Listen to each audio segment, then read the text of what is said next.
in our experiment, we are using 2,6-dichloroindophenol, DCIP, and it is going to act as both the titrant and the indicator. It is the titrant because it is what we're slowly adding drop by drop to our analyte.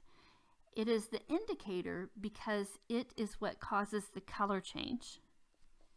There are actually two color changes that happen in this experiment. DCIP starts as blue,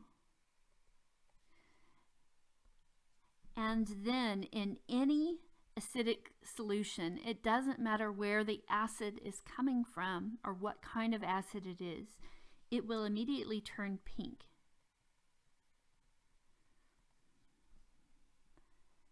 Okay, the second color change is that if vitamin C is present, this is our reaction we're interested in, it will turn colorless.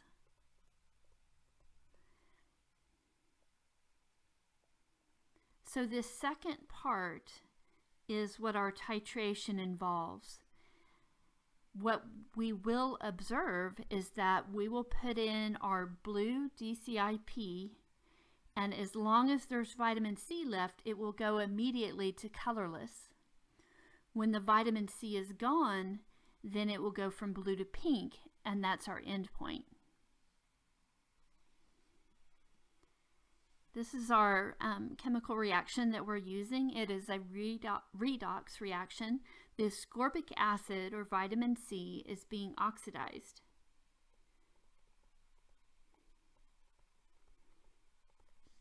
So it is the reducing agent.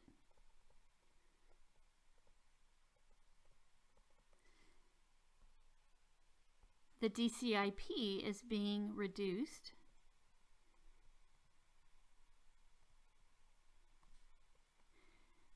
So it is the oxidizing agent.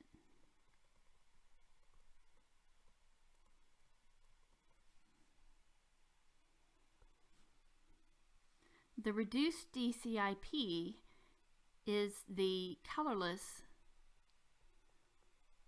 product when the reaction is occurring. The oxidized ascorbic acid does have a color. It's a very pale yellow, but we usually don't see that at all.